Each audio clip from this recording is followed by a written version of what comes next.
All right, we are live. Hello, everybody. How's everyone doing this Friday morning for us? How's everyone out there? If you can hear me, let me know in the chat. Welcome, everybody, to our weekday live chat. This is number 4 of our live chat where we tackle for an hour some hot topics in the news going on in the week. I have with me the one, the only, Mr. Peter Lavelle, host of RT's Crosstalk, live from Moscow. Peter, how are you doing this morning? Excellent. All right. And we have live from London, the Oracle of London, editor-in-chief of the Duran, Mr. Alexander Mercouris. How are you, Alexander? Extremely well and delighted to be here. All right. And good morning to everyone out there. Good evening to everyone out there if you are joining us from Australia, anywhere in Asia. In Europe, it is afternoon. In the U.S., I don't even know what time is it in the U.S. right now if you're joining from California or the East Coast. But welcome to everybody. It's like 1 o'clock in the morning in California. All right. So to all those people staying up late to watch us, thank you very much. We appreciate you joining us. Guys, thank you for all your donations. Thank you for all your purchases of our shirts. We have a 20% discount running all through December for the holidays. So please go pick up a shirt, give a shirt as a gift. We try to put out all these videos for you, and we do get demonetized quite often. So your donations and your t-shirt purchases really help us out a lot. And of course, you can find all our shows in audio podcast format on iTunes and on Soundcloud. So if you're, walking in the streets, exercising, traveling on the train, you can, put it on your iTunes and listen to us as well. So check that out on iTunes and on SoundCloud. The link is in the description down below. Guys, we have quite a week in news. So let's get to it. We have some questions that people sent us before the live chat started. And one of the first questions was, what do you guys make? And I'll start off with you, Peter. What do you make of the brewing confrontation between NATO and Russia in the Ukraine? Rumors, I don't know if it's confirmed yet, you know better, that the U.S. might be sending a warship into the Azov. This is I think it's more than a rumor. This is some kind of show of force after the Kerch Strait incident, that the provocation that the Ukrainians made right before the G20 planned G20 meeting between Trump and Putin. This is just the NATO flexing its muscles, trying to convince member countries, their populations, about the necessity of NATO because of the growing Russian threat. This is more of a show. I mean, if it goes into the Azov Sea, well, they will be met with by Russians, okay? It happened in, I think, 1988. You can find it on YouTube, where an American frigate went into that body of water, and the Russians harassed it to get out. What are you doing here? We're not in Lake Michigan or Lake Superior, so why don't you get out of here? So the Russians will respond. Of course, that's what they want.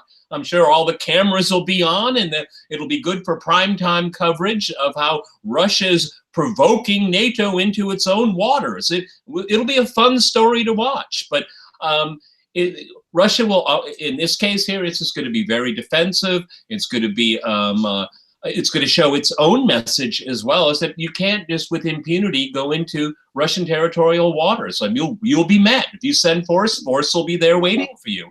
And then the NATO ship will leave. Alexander, what's your take on this?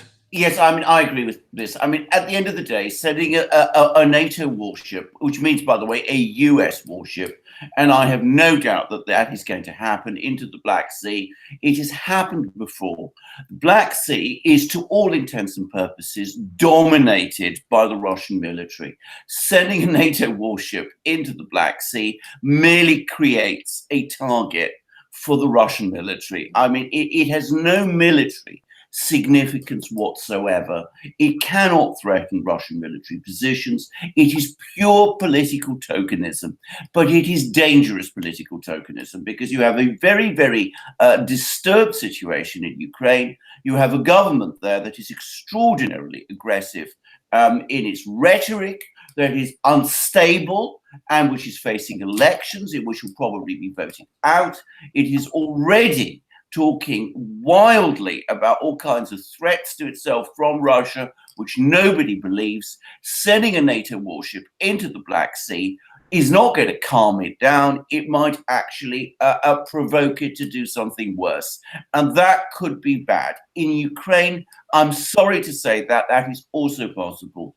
It is also, if I may say, going to play very badly in parts of Europe, especially in Germany, where there are now public voices increasingly saying, what on earth have we got ourselves into with Ukraine? Why are we being dragged into this mess in Ukraine, a part of the world where the last time the Germans went, they met with disaster during the Second World War.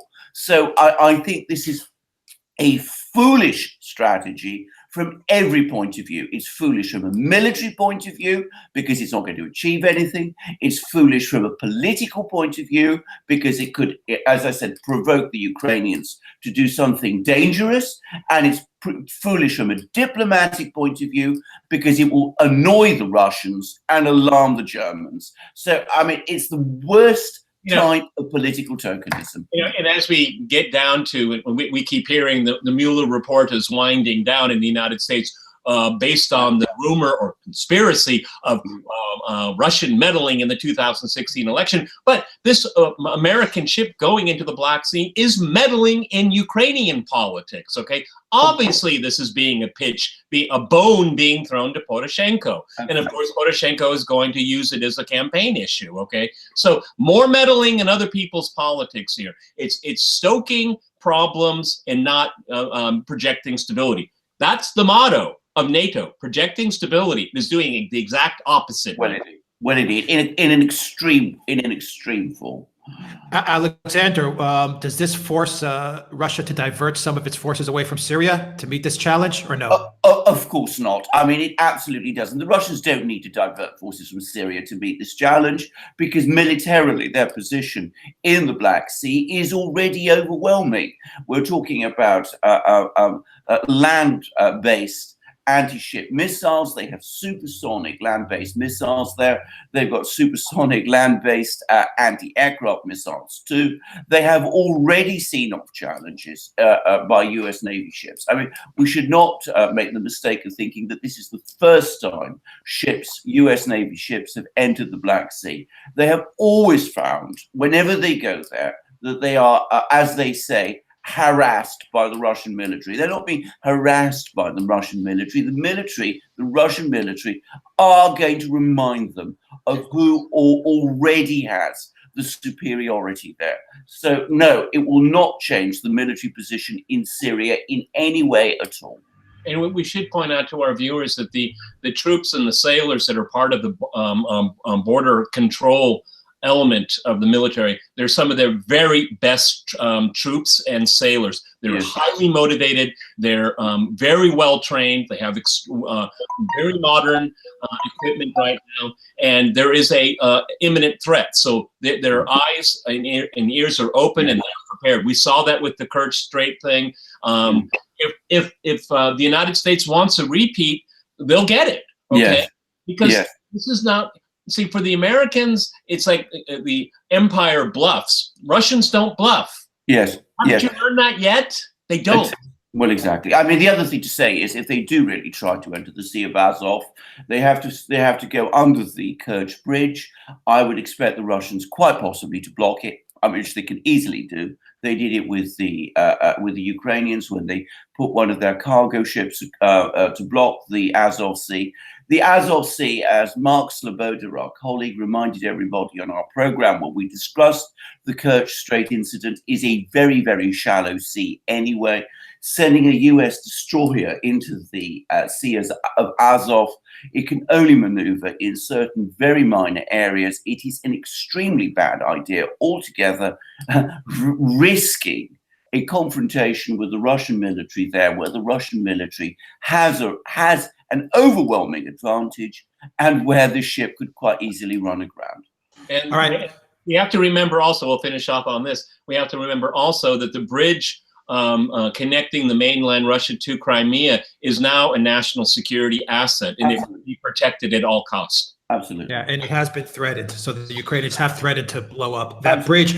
Peter, from one hotspot to another hotspot that seems to be getting resolved, and that's the DPRK. Korean Peninsula. Can you give us a quick update? Because you mentioned before we got on this live chat, this is a story that not many people are reporting on, that the two Koreas are working out some sort of solution. So what's your take on this? It's not being reported, okay? Because the deep state in the US does not want to see peace on the peninsula. Because if you have peace on the peninsula, then why would the United States maintain so many troops there? This is something the Pentagon doesn't want to happen, obviously. If you look at defense outlays, how much of it is directed towards security in that part of the world? Quite a bit. I mean, that would be a huge loss for the Pentagon. And plus, peace is coming. I mean, we could go through the checklist of things, but I mean, train lines, border bases, they're being dismantled. Okay, a whole line of guns are being dismantled and removed.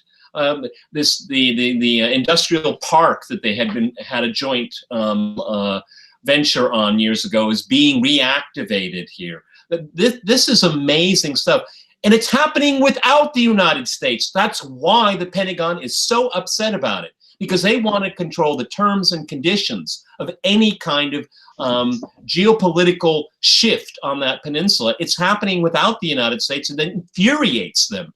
And President Moon of South Korea, if the Nobel Peace Prize has any value anymore, it should go to that man, okay? He's got his own people behind him. He knows he has the diplomatic language and the finesse to be able to engage. This is the most militarized border in the world, okay? And you have to be very nimble and interacting with the North Koreans. And I think he's doing a marvelous job. Come to us. We'll tell you what's going on there, because that's a story they don't want you to know about. And Alexander, round out some of the trouble spots. We have some trouble brewing in Kosovo as well. A flare-up, perhaps, of what was an awful, a terrible war in the breakup of Yugoslavia. What's going on in Kosovo with the Serbs and the Albanians? Quick roundup. And we'll do a detailed video on this as well. We certainly will, because this is a big and complicated subject, and we do need to discuss it. Now, can I just say something about Kosovo? Kosovo, we constantly hear this story about how Russia in 2014, for the first time, changed the borders of Europe by force when it supposedly annexed Crimea. That is simply not true. The first time force was used, contrary to international treaties, international law, and a UN Security Council resolution, to change a border in Europe was done, well, actually in 1974 in Cyprus, as you well remember, Alex, and of course again in 1999 in Yugoslavia, when the NATO powers launched an aggressive military attack on Yugoslavia. Now there's stories that they're busy arming Kosovo, in other words, creating an army there, which appears to be, in fact, quite clearly is targeted at Serbia, intended, it would seem, to exacerbate the conflict there. The Kosovo is a dangerous place. I think the whole Balkans is a dangerous place. As I repeatedly say, what NATO has done in the Balkans is that it has created a Serbia much more powerful than any other state in the Balkans, with very strong grievances against all of them and all of the other surrounding states, apart from Greece. And of course, all of these surrounding states lack legitimacy, are unstable, and are far too weak by themselves to resist Serbia. So it is a recipe for disaster, and it is coming. You asked me to discuss other conflict zones. Certainly, I think the Balkans could quite easily be the most dangerous one, more dangerous in some ways, I think, than Ukraine. Ukraine, however, remains a dangerous area of potential conflict. So, of course, there's Syria. Syria is always in conflict. There's been further fighting in Idlib province. There have been chemical attacks on Aleppo, which haven't been reported. Those could easily escalate. I think the best place, the place where things are actually calming down a bit, is the Korean Peninsula. It is exactly as Peter says. It is the Koreans themselves who are moving forward with this thing. The only slight disagreement I have with Peter is that Peter says that it is not being reported fully. I think to the extent it is being reported at all, it is being misreported, because there are constant stories that the North Koreans are reneging on agreements that they supposedly made with Trump in Singapore, which they never made at all. This is a constant drumbeat of falsehoods. And again, one has to worry that we could very well see an attempt by the United States to create incidents in Korea to try to derail the process, which is not going its way. So conflicts in many places around the world, I'm afraid, and the United States is always there, involved in all of them. Let me just add a few details to some of the things that Alexander Mercouris had to say. We have Pentagon Chief Mattis. He's saying that there should be a no-fly zone over Syria. Can you believe that? Can you believe that? Okay. Well, I mean, at this day, after everything we've been through, that poor country's been through, and this is like a broken record from years ago. Yes. Okay. I mean, is he stuck in Iraq or something like that? And also, you have the American envoy dealing with Syria saying that the Astana peace talks should be broken off. Think of that. Yes.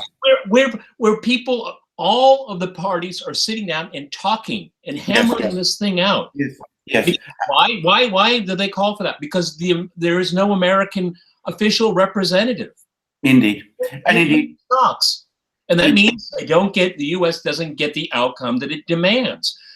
God forbid other people have peace break out. You know, again, not very well reported. And I love Alexander Mercouris' line. If it is reported, it's misreported. Misreported. I mean, the same. By the way, Peter. Afghanistan. The first tentative talks are finally underway there to try and bring some kind of resolution to it. No precondition.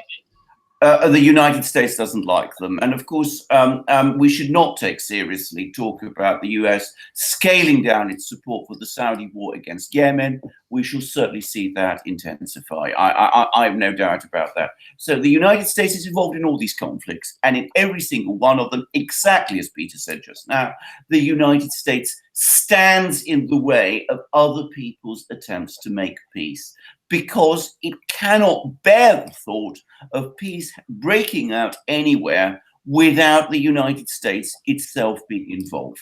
So we see peace negotiations in Astana, we see peace negotiations in Moscow over Afghanistan, we see discussions going on in Korea, and the United States is unhappy about every one of them.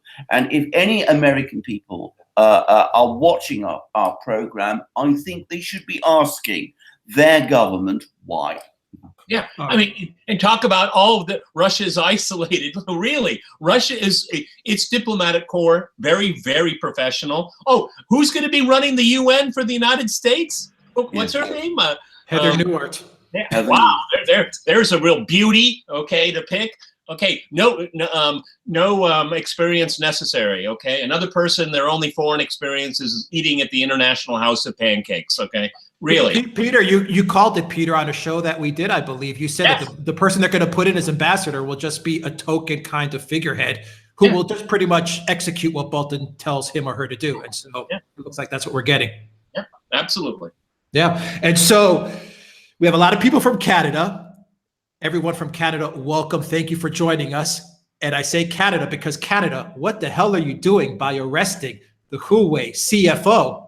Peter, executives now, international executives, are not going to be able to travel anymore because it looks like the U.S. is just picking them off one by one. What do you think of this story? And does it jeopardize the U.S.-China trade war? And we don't know much about it yet, but no charges have been brought up. Well, this is another in a series of actions taken by the U.S. to show that it is universalizing American law. And American law has precedent over international law. And it has, the allegations are that the company had some ties, trading ties with Iran. And because this executive was outside of China in, I guess, like a client state of the United States, Canada, they were able to get their hands on her. I don't know the whole backstory here. One has to wonder if there's anyone in the Trump administration that could be called an adult when you're in the middle of these kinds of negotiations with the Chinese, and then you do this one here. From what I understand, the Chinese, this is a loss of face, and this is something they take very, very seriously. And if the Americans are adjudicating this through their own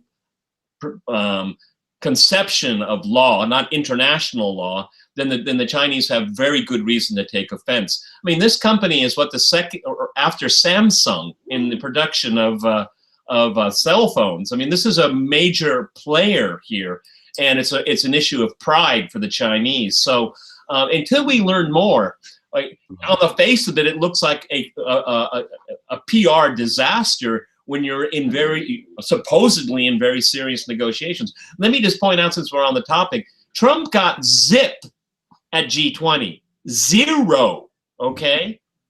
And so, making this a arrest is not a good idea to put this into the mix. But maybe Alexander Mercouris, you have some more thoughts on this, because and Alexander, we did a show on this, which we will be uploading today on this exact topic. And I just also want to just mention that she's not only the CFO, she is the founder, Huawei's founder's daughter as well. And he, by the way, is a former senior member of the Chinese military. So we're talking about a very important man. Quite apart from the fact that he's the founder of Huawei. Now, as far as I'm concerned, I mean, I agree with Peter. It is all about the exceptionalism of the United States, the supremacy, supposedly, of US law. To my mind, and we've discussed this in depth in our program, this is a straightforward kidnapping by the United States of a Chinese citizen on charges which remain secret, but which are supposed to be connected to violations by Huawei of US sanctions on Iran. Now, those sanctions, if they are the latest series of sanctions that the US is imposing, they are not applicable to China, because China has not agreed to them and they have not been approved by the UN Security Council. So it is a disgraceful affair. It happened apparently at the very time when Donald Trump and Xi Jinping were sitting down and negotiating with each other at the G20. The Chinese will be infuriated by this. They will say, my goodness, the United States is now kidnapping our senior executives. We cannot trust these people anymore. And Chinese people, some of them may be watching this program, I am sure, will be very angry. I'm going to just finish with one further comment. Of course, I think this is the first time this has been done in this way to a Chinese citizen. It has been done to several Russian citizens already. Russians of a certain sort who are involved in certain businesses find themselves at constant risk now, if they travel around the world, of being kidnapped and taken to the United States. And it seems that this practice is now being extended to China and other countries who cross the United States could find themselves in the same position. This is another form of extreme rendition. I mean, if when you use that kind of language, then people might understand it in a different way. I mean, my sources like Zero Hedge and things like that. I mean, trying to glean through what kind of information, the reasoning behind it. But as Alexander Mercouris pointed out, I mean, this happened when the two presidents were sitting at the same table. Really? Yes. And what it does is, and just to kind of add to it, is that where is the trust? Okay, where's the trust? I mean, I'm constantly asked, well, what's it going to take for U.S.-Russia relations to improve? And I say, well, the Russians just don't trust the Americans anymore. I mean, they've just given up. Yes. Okay. And I mean, the other thing is that sooner or later, someone, not the Russians, not the Chinese, but someone who has this thing being done to them is going to retaliate by doing the same thing to the US. And we could very well find ourselves at some point with US citizens being kidnapped and renditioned to third countries and made to stand trial there and thrown into prison, and perhaps having even worse things done to them. This is not a proper or correct way to go about things. And may I just want, I mean, you, Peter, was talking about Huawei being this great company, that this great technology leader. Of course, there is also a strongly protectionist thing about this. So, I mean, the sanctions on Iran are now being used to threaten and exert pressure on an industrial and technological competitor of the United States. It's been done with the Russians over civil aircraft and civil aircraft engines. It's now being done to the Chinese over one of their major technology companies. And Alexander, I see from the chat, some people are asking or talking about, how do you square the circle? How do you argue the fact that, okay, China doesn't have a stellar human rights record? No. And we mentioned in a previous show that we did, you mentioned it, that China has indeed violated many of the trade policies that they were supposed to honor. So how do you square what the U.S. has done to the Huawei CFO to some of the violations that China has done? Yes, I understand that. And in fact, we've touched on this in our program. First of all, I do accept that the Chinese have done, Chinese companies and Chinese businesses, and to some extent the Chinese government, in fact, to a great extent the Chinese government, have taken advantage economically of certain aspects of US policy. There are legal responses to this. You can do it through the World Trade Organization. You can even do it through tariffs. I mean, I understand the point about tariffs. You can bring legal proceedings against Huawei in the United States and impose fines on that company. The thing you do not do is go violate due process by bringing secret charges against a company. And I mean, always there has to be a concern when charges are brought in secret, and arrange through a third party to kidnap one of its through a Chinese citizen. I mean, that is simply wrong. You can take legal action against a company. Why do you have to take a hostage? Well, exactly. I mean,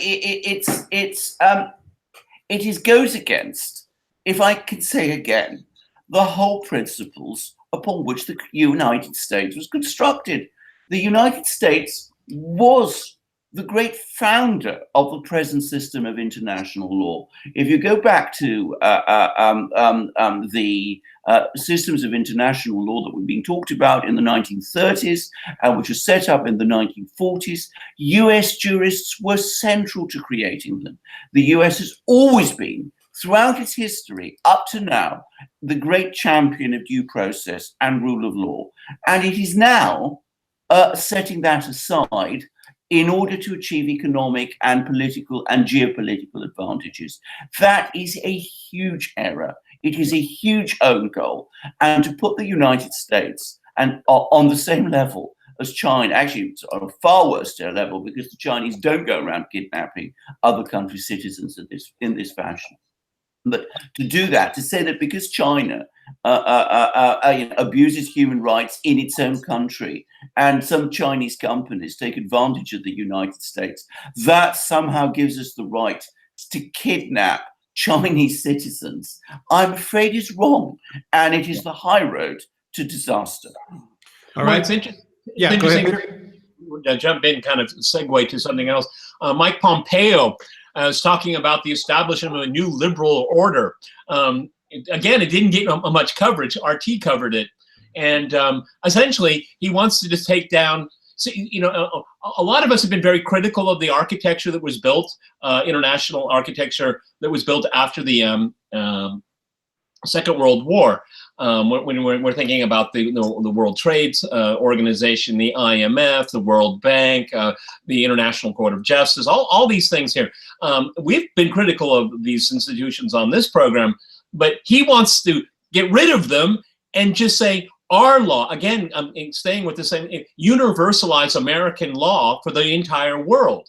And when you make the rules, then you have an enormous amount of power. I mean, it's really extraordinary. But Donald Trump is destroying the liberal order. Well, it's morphing into something that is very, very centralized with the U.S. I mean, who would have thought that, the most terrifying organization in the world is not the CIA, but the U.S. Treasury Department, because that's exactly what they want to do. Yes. Well, can I just add one thing about this, Peter? Because, of course, if you're trying to universalize your own law and make it superior over other people's, what you are doing, and this is what I'm saying now, is accepted thinking about amongst jurists. What you are doing is you are placing no limits upon your own power.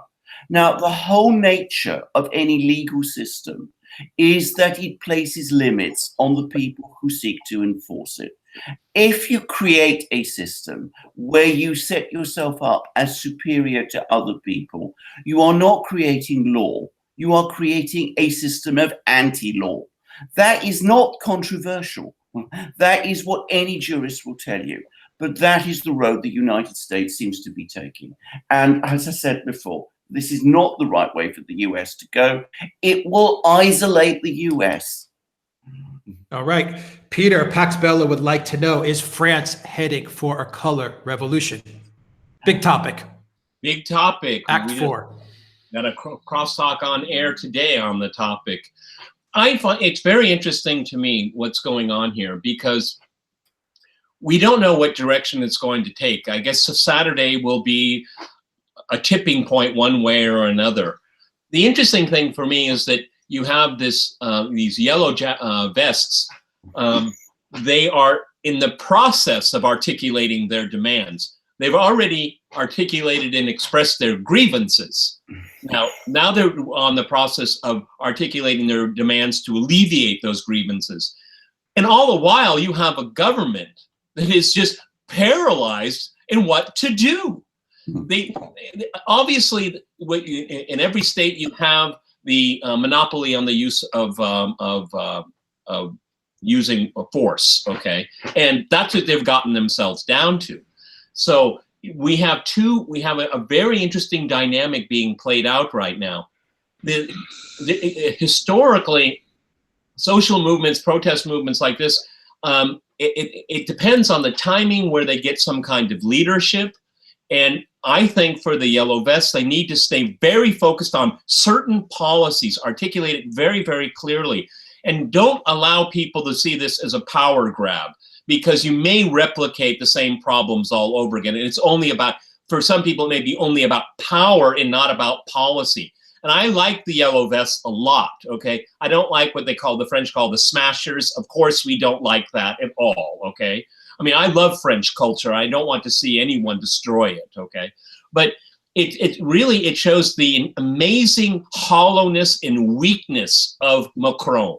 He's really been shown what he really is. He is just a figurehead for the people that, how did my guest put it on my program? He was on the casting couch for this position, okay? And the media was who promoted him. Now, when you take all the layers off and you pull the veil aside, you see really what he is. He's an empty suit. And that is very dangerous in a situation where there's so much civil strife. 70 to 80% of the population are backing these protesters, not the people that commit violence at all. But there's a amazing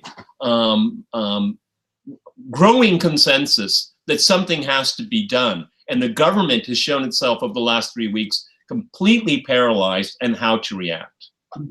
Alexander. Yes, I mean, the reference to a color revolution may suggest that the question is associating this with the events in Eastern Europe, the various sort of revolutions, so-called revolutions that were staged in these countries after the Soviet Union collapsed in order to basically overthrow governments that were hostile to the United States, or to which, rather, more correctly, the United States was hostile. That is not the situation in France. In France, it is the opposite. Macron is the kind of person that the United States, not Donald Trump himself, obviously, but the political leadership of the United States, the deep state, if you will, they tend to support Macron. I mean, he represents the Atlanticist, neoliberal, globalist setup that they want. The protesters are opposed to that very thing. So we are certainly not looking at a color revolution here. What we are looking at is a very large political movement that has grown up in France as a consequence of the failure of the political system in France to respond to their legitimate grievances. Right. It is a time in France where there are many, many economic problems, where about 10% of the population is unemployed, where unemployment has become structural, where Macron has been tilting the balance increasingly towards the international rich, where he has been lifting taxes on the rich and increasing increasing them on the poor.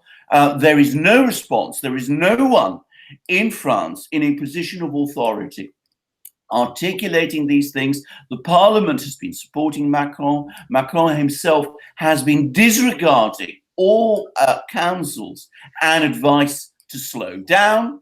And the result is, in such a situation, you see protests. And I agree with Peter. The violence in these protests is not the most dangerous thing for Macron. It is the size of the support for them and the fact that they are now spreading to more and more sections of French society. School children are now joining in. University students are now joining in.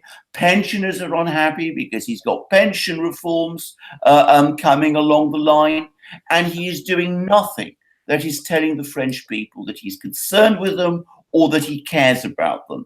The latest I'm hearing is of movements, of troop movements into Paris to try to control these protests. Supposedly, control them means to suppress them, and of course, that is the way to provoke and increase the risk of violence and to increase the risk of the sort of revolutionary breakdown that Peter is quite right to warn against.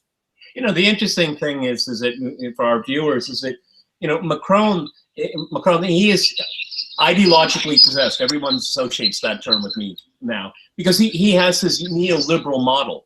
And he has like a checklist, and you know, it's hikes on fuel, pension reform, privatization of the healthcare system, etc., etc. And it has nothing to do with people. And this is what's happened. You don't have to be Einstein in France to realize what this government is doing has nothing to do with me. I'm just on the receiving end. No one's asking me anything. Yes. Look, the government doesn't even know how to talk to these people. It's after all these weeks, they don't even know what to say. No. And this shows how separated they are from the everyday life and woes of the French population. And Exactly. and I don't want to turn this into class warfare, not at all. I think it's also about culture. But these are hourly wage earning people here. Okay, I mean, increasing the petrol prices 10%. I mean, that's really. Then you wonder. I mean, someone was telling me yesterday is that, you know, there's teachers and nurses. You know, they only make enough money to make it through 20 days of the month. Then they have nothing. Okay, when you can sit in the presidential palace and you can talk about 5%, 3%, 2%. It has nothing to do, it has no understanding about how people actually live. And this would make it a very dangerous moment. Now, France has very strong institutions, okay? So let's not overhype this here. But I think one of the most remarkable takeaways so far is that No political party was able to do this. No trade unions, no eminent personalities or group of people. It wasn't like, some kind of professors came out and said, we're the moral authority of France and we need to talk to the government. No, this is what makes it really interesting, okay? And I really would like to disabuse people to use, it's cute to say colored revolution. Even I made a joke about it on Facebook yesterday, okay? But let's keep focused on what's going on here. Colored revolution has a lot of other elements attached to it, okay? And even that is a caricature at times. Every situation. Alexander, Peter mentioned something that's kind of interesting, that this is not, the leaders are not going to the people. They're not listening to the people. Is this not the general trend that we see happening with Brexit, for example? Or you see a leader like Trump or Putin. These are leaders that actually do go to the people. The reason Trump, I think, is so successful is that when he does run into trouble, and I know me and Peter have talked about this often, when he does run into trouble, where does he go? He heads right to the heartland of the US. He does a rally. He talks to his base. You can feel that connection. Absolutely. I think in Europe, you're missing that, especially with Macron or Theresa May. Theresa May and Macron, for sure. Absolutely. I mean, and you talked about Donald Trump, and what does Putin do? He goes and he sits in the television studios and he fields hundreds of questions. I mean, on these vast marathons that he does, listening to ordinary people talking about their problems, and he replies to them, and he takes an interest in these things. And you see how Putin, Trump, and leaders like that, when they go out to their heartlands, they relate to their people. They like them. They like them, and they they're not ideologues. Exactly. Neither one of them is an ideologue. Exactly. They like them and they get liked by them. Macron doesn't care. And you're absolutely right, Pete, Alex, when you say that this isn't just a problem with Macron. Macron perhaps takes it to a particular extreme. But I mean, you certainly see it in Britain. I mean, you have a political system here which has given a very clear instruction about what to do in a referendum, which was to quit the European Union. And they don't want to do it. And they have done everything they possibly can over the last 2 years to ensure that it doesn't happen, at least not in any meaningful way.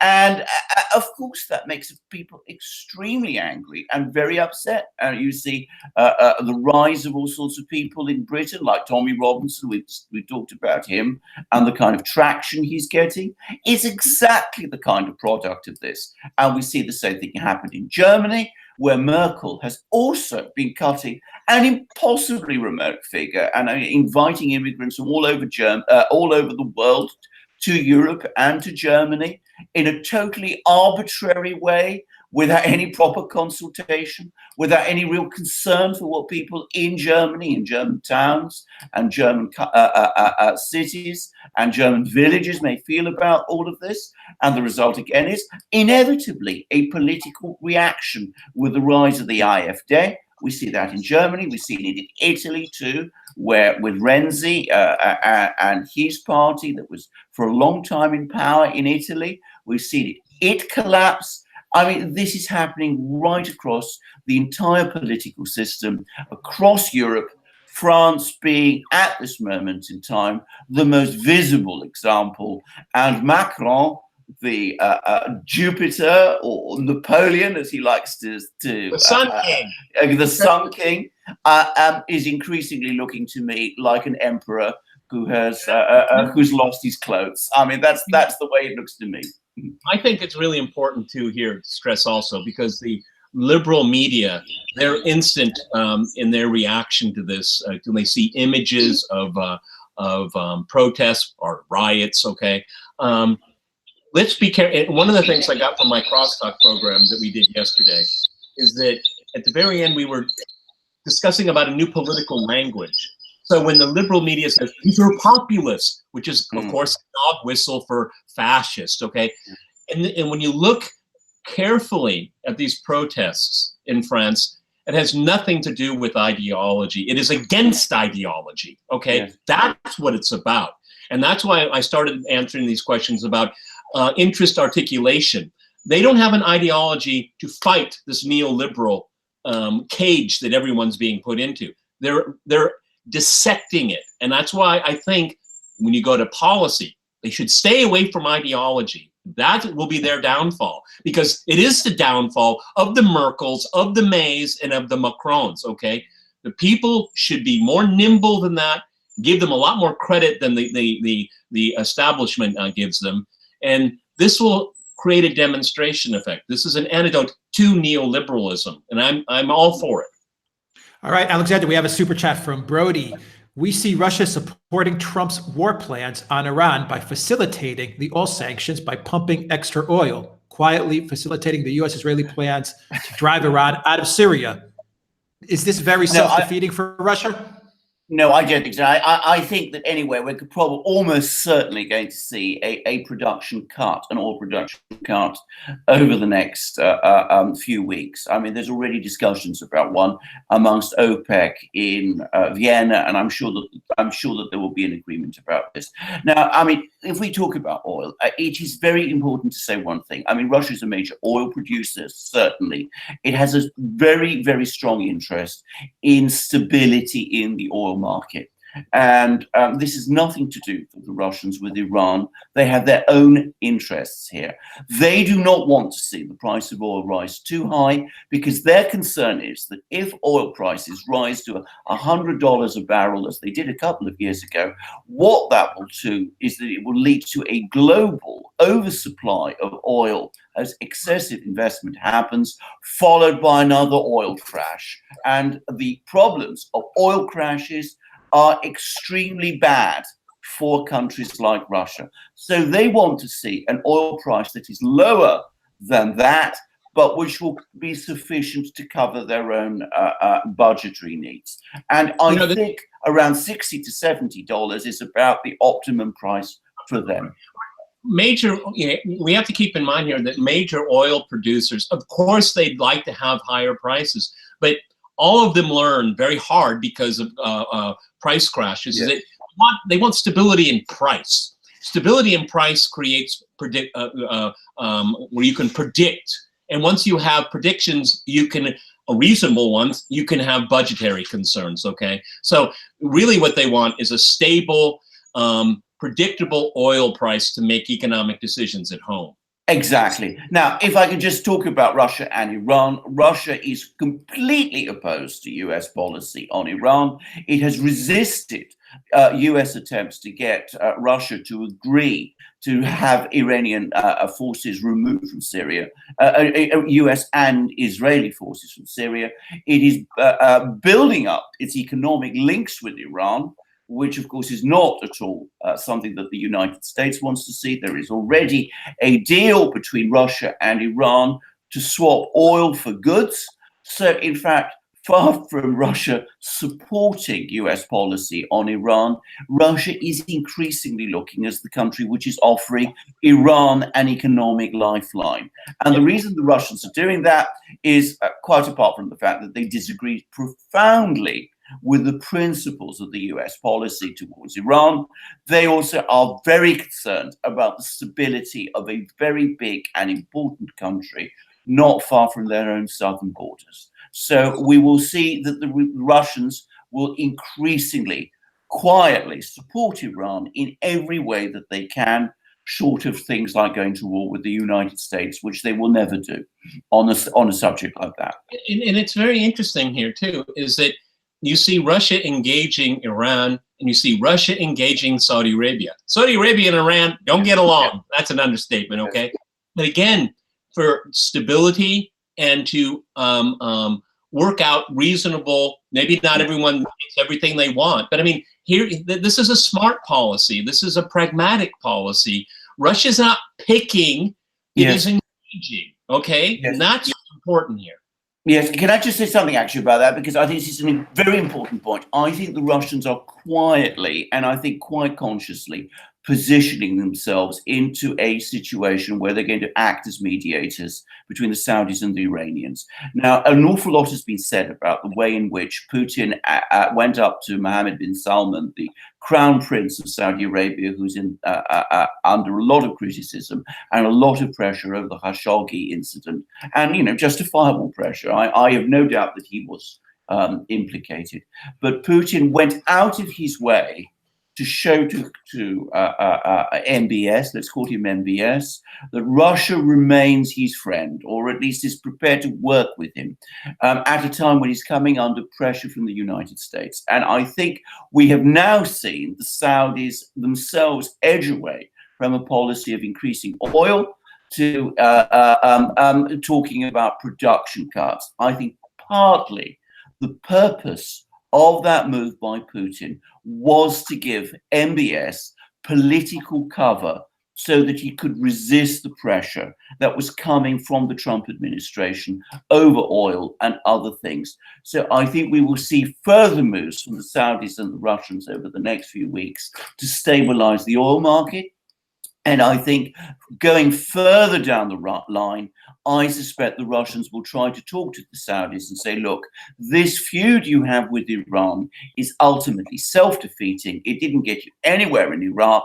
It didn't get you anywhere with Syria. Let's bury the hatchet. You don't need to like the Iranians, but at least you can live with them. All right, Peter, let's shift gears and go to Assange as we close out this 1 hour, as we usually do, to be honest. We heard that the Ecuador president said that the UK and his government have worked out a deal so that if Assange does get extradited, he won't be extradited to a country that has the death penalty. Assange today, I believe, his lawyers today said they turned down that deal. What do you make of it? Of course he turned it down. Look at all of, look at his civil rights and human rights have been violated left, right, and center for years. And now you're going to say, trust us on this one? Of course not. I mean, no lawyer would give him the advice to take it, all right? The fact that he is a nuisance to the Ecuadorian government now is his last card. And he's going to have to play it. I mean, I'm not optimistic about the fate of Mr. Assange, okay? Well, I'll be honest with you, okay? But at the same time, the deal that they presented him is ridiculous on its face, all right? Once he is outside of that embassy, who knows what's going to happen, okay? And I wouldn't trust the British government with the fate of Julian Assange once he's in their custody. So we're still in the same flight pattern, waiting for the next move in this story here. Go ahead, Alexander. Yes, what I wanted to say is what Lenin Moreno, the president of Ecuador, is saying is complete illegal nonsense, because it is in fact against the law in Britain to extradite someone to a country where they may face the death penalty. So, I mean, Lenin Moreno is talking about a deal which simply agrees to something that is already British law. I mean, it's nonsense. I mean, it's absolute nonsense. Nobody expects Julian Assange to be executed if he goes to the United States. I mean, that would be something that will not happen. What the likelihood is that he will end up in prison somewhere, and that he will be basically locked away and forgotten. What Lenin Moreno is saying by basically inventing a deal, which is not a deal at all, is that he is now definitely moving towards evicting Assange from the Ecuadorian embassy. I've never had any doubt about this for some time, but now, I mean, this comment, which misrepresents what was already the legal reality in Britain, just proves conclusively that that is where this is going. Yeah, I mean, I'm just getting my little crystal ball on this story. Okay? There could be a fire in the embassy. There could be a sanitation emergency. There could be a number of reasons that they will invent where everyone has to evacuate the embassy, including Julian Assange. Okay, that's the next step here. Okay, because the Ecuadorian government doesn't want to shove him out on the street, because that would be a humiliation in breaking all kinds of international conventions and laws. But they're going to have to find an excuse to get him on the curb there, and then it will take the next step. Like that seems to be obviously what's going to happen. They want him out, and they want him out soon. I mean, real soon. I have no doubt about it, Peter. In fact, what I am sure they will, in fact, revoke the grant of asylum to him. I think they will say that he has violated his asylum conditions in some form, and they will simply revoke the asylum and throw him out. He had a cat. Okay, he had a cat. That would be the reason. Well, exactly. The British will arrest him. They are on this phony charge that he's skipped his bail conditions. I say it's a phony charge because, yes, he did skip his bail conditions, but the underlying case that was brought against him, which is the one in Sweden, which was never a case because he was never charged, that has long since collapsed. He will be held in detention for a few weeks. Over the course of that time, the United States will apply for his extradition.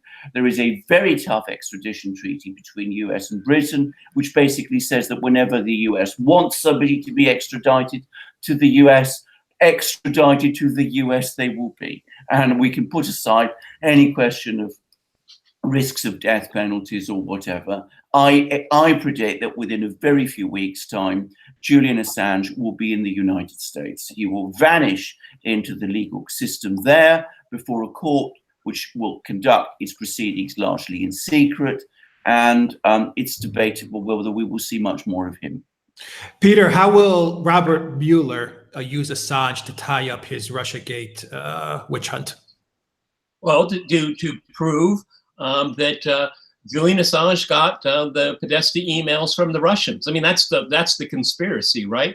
I mean, and that way it shows there was collusion. Okay, and so it's very important for him to inject the WikiLeaks story into his investigation, because he doesn't. If he doesn't do that, then it's kind of a dangling thread. I mean, how did Julian Assange get involved in all of this? And so Russia ends up being the fall guy. Julian Assange will have no legal recourse in the United States whatsoever. Alexander Mercouris is absolutely right. Once he hits the ground, for all intents and purposes, he will disappear. All right, and so and then Mueller can present his evidence that that he believes he doesn't have forensic evidence, of course, but his supposition. Remember, he's making a complaint. He's a prosecutor. Okay, he's not going to give both sides. Okay, Julian Assange is a nice little piece of the puzzle, and maybe since really not, because there was, I don't even know what really collusion is legally, but there was no connection here. So this is going to be a centerpiece here, and then he's going to wrap it all up and say, mission completed. That's why there's a lot of, I mean, Mike Pence was down in Ecuador. I mean, we need this guy. We need him. Okay, get this thing wound up. Alexander, is Assange the last piece to tying up Mueller's Russiagate witch hunt? Well, he is the key piece, because without him, you can't really do it. And can I just say something? I mean, Mueller has not been able to prove a link between WikiLeaks and the Russians. Peter talks about collusion. Collusion, of course, is not a crime, but there is conspiracy to commit a criminal offense. Hacking is a criminal offense. Mueller has got to show that there was some sort of conspiracy between Julian Assange and WikiLeaks and the Russians to hack the DNC computers and steal the emails from the computers. Now, if you read his indictment very carefully, like a lawyer would do, like a defense lawyer would do, the famous indictment which went against the 12 Russians, actually, Mueller's indictment doesn't say that there was such a conspiracy between WikiLeaks and the Russians. So even on that point, he fails. And of course, the other side of the conspiracy or collusion narrative he needs to prove, if he's going to produce some kind of charges in this, is he's got to prove that there was some conspiracy between WikiLeaks and Assange and the Trump campaign. That's the other side that completes the triangle, if you like. And on that, he's got absolutely no way. He's not been able to prove it. He's tried to go after Jeremy Corsi. He's tried to go after Roger Stone. Alex and I have done a program about this, which you're welcome to see, but he has got nowhere close to proving that. Now, if they can get Assange to the United States and can put pressure on him and persuade him in their ways of persuading people to say that there was some kind of conspiracy with the Russians and there was some kind of conspiracy with Corsi and Stone and all the others and Manafort possibly, then you've got a conspiracy case. But at that point, you have to do what we were talking about. They probably wouldn't want to do. You have to produce Assange as a witness in court, and I think they might be extremely reluctant to do that. Well, what they want is his sources. They want sources. Okay, yeah. But that's the last conversation. That, basically, it's going to say, Julian, maybe we can do a witness protection or something like that. Change your name. You just disappear, but we want all of the sources. And we have a list, by the way. This dump, this document dump, this one. Where did you get them? Who? Give me names, okay? Yeah. And they'll try to dangle a deal, okay? Which they probably won't even keep their word on that one either, okay? No. They want sources. They want sources. They won't keep their word on it. I mean, that is partly that I'm sure is what the agenda is. And incidentally, I think Peter is absolutely right in what he's suggesting. It's not just Russiagate here. I mean, they have a lot of other. Well, the CIA, Vault 7. They want them. Exactly. In fact, if anything, I suspect Vault 7 is the biggest and most sensitive one. I think that's it too. I agree. It's that one there too. Exactly that. Because that really, after the CIA spent billions and billions of dollars on that and it got released, they're really angry. And that really kind of closes the circle. Assange has no friends in the establishment. None. Exactly. Zero. Exactly. Yeah, I look at Mueller and I just see that this guy is the personification of deep state. And he's been sent in to just kind of clean things up. He's the guy that's cleaning up the scene of the crime, and he's going to try to tie it all together because he is in essence the deep state. Yeah, but he's not going to look at Uranium One. He's not going to look at DNC officials going to Kiev. He's not going to be hauling in Christopher Steele. I mean, the real story is not going to even be touched. It's not even going to be touched. Well, Peter, right? I don't think he's even talked to Christopher Steele. I don't think Christopher Steele has even been interviewed, even though he is, in a sense, the creator of the whole collusion story. Where is Christopher Steele? We've said this many times, Alexander. Where the hell is Christopher Steele? Exactly. I mean, his lawyer knows where he is. Okay? Well, I presume he's somewhere in Britain, but I mean, he hasn't been interviewed by the Congress, and he hasn't been interviewed by Mueller.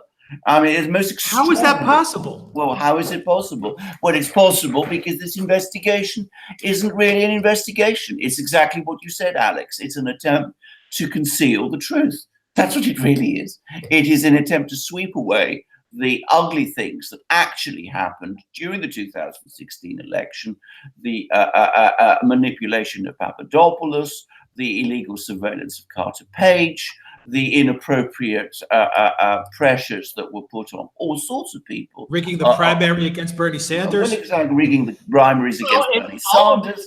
As this all goes on, you have this whistleblower that was working at the Clinton Foundation. I think the article in Zero Hedge right now is, I know where all the bodies are buried. And, he's publicly said, the Clintons, what was private and what was part of the charity, it was a lot of conflicts of interest. I mean, if Donald Trump had done that, oh my God.